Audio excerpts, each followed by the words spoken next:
Hey, welcome to the podcast. I'm Victor Lawwill, I'm Pastor Brian Shuttleworth. I and called myself Pastor. Sorry, it's I all right. titled It myself. it happens sometimes. We pastors we tend to like our titles, so That's right. we're everything's a work in progress at this point. So yeah, it's all so we're good. giving it a try. So I think we're going to talk about just for a few minutes about like living on church property, how that crazy stories, how that has affected. I grew Yeah. up in a pastor's house, so we Mhm. were parsonage based. Okay. Uh, from the time I was probably 7 or 8 until I mean, I'm a pastor now, so I've lived on a few Quite a myself. few church properties, So right? I stayed overnight at your current residence a few times Oh, okay. when I As was on when staff. when Jamie lived there. Yeah, Oh, okay, so that's that cool. was awkward on a Wednesday night. Yeah, yeah. I'll go in the other room. I had a really bad sinus attack because they had a cat. And I stayed over there, Oh, so that okay. was Now I I was know they had a squirrel. I wasn't aware the of the cat. squirrel. Yeah, the squirrel. Yeah. Oh gosh. Yeah. Oh man, so many Yeah. stories. Yeah, I've never lived on church property. Um, but I knew of our pastor when I was growing up, the church, they had a parsonage, but it was like maybe half a mile away from the church. It was in a completely different street. It was a nice little cul-de-sac, but it was odd because I noticed there were some people that still took, I guess ownership would be the good word, but territory, where they felt like they could just show up anytime they wanted. Yeah, And Pastor Ed and they'd come in and people would be in the house like, yeah. oh, I was just showing them what was going on up here, and it's like, excuse me, you know what I mean? So Yeah, we had a few frequent flyers when I yeah. was a kid, and my Hmm. dad made it real clear to them, like, "Hey, call before you come." Yeah, So, yeah, uh, yeah. we our first full time staff, my first full time senior pastorate job, we lived on property on campus Hmm. at the bottom of the hill from our church. Uh, when we moved there, it was just we were just getting $100 a week, and that was our living accommodations. And as Okay. my wife would say all the time, she's like, "Hey, he'd live in a trash can down on the side of a road for ministry." And it's Just true, to be able to pastor the it's church. true, it's true. What can I Yeah. say? But when we moved in, we followed a pastor, and he had basset hounds, and his daughter was a smoker. So we had to They were smoking on church property. yeah, we had to take up the entire flooring. It was rough. It was rough, and we put about $3,000 of our own money into that.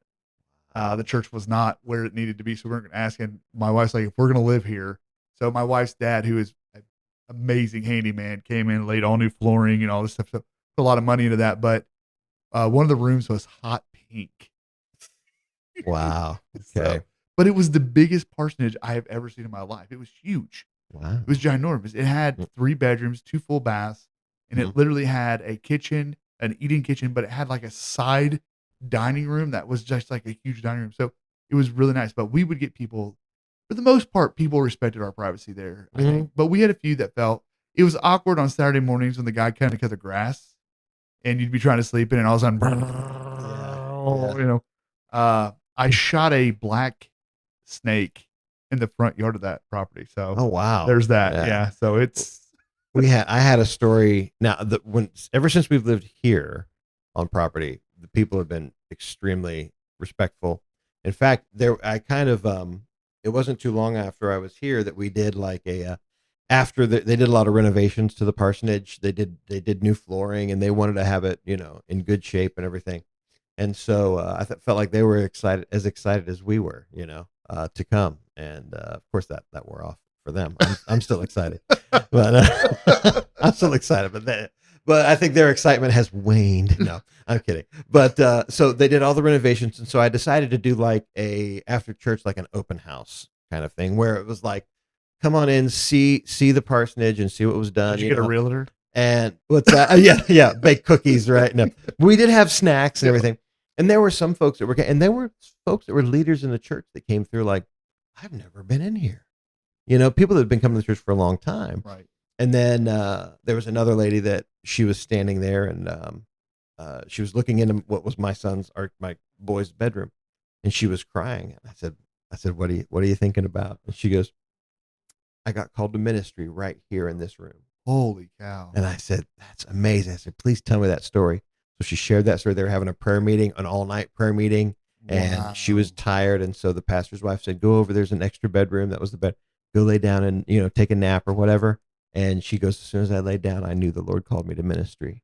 And it was right here in this room. I was like, that is so great. So, of course, I had her share that on Sunday, Yeah. And, but I don't have any super spiritual stories like that. Right, yeah. Well, that was the same lady that planted that oak tree that's still in the front. To me, the conveniences far outweigh the inconveniences because there haven't been that many.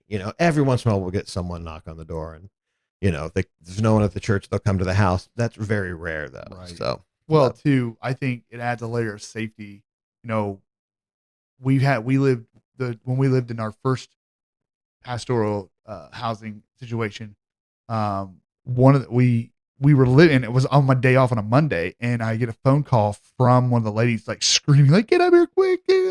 She's like, there's a wild animal in the church. And I'm like, oh man. So I run up there at the throw my shirt, no deodorant, no toothbrush, nothing, just run up there. There is a mole efforting down the hallway, like a little mole, like this big, like, yeah. And they are freaking out. And I'm like, I've never dealt with a mole before. And so I just scooped it up with a dustpan, and it's like, it's blind as a bat. So, and I just like tossed it into the woods. Stuff. They were acting like it was a dragon. Yeah. They thought they were on an episode of Game of Thrones. So. Yeah. Oh my God, yes. Yeah. I don't know that because I've never watched that show. No idea. I just made that up. So if anybody, I actually haven't. I'm a good boy with that one. Well, that good. One. I am proud of you for that. There are others, my friend. There are other shows probably.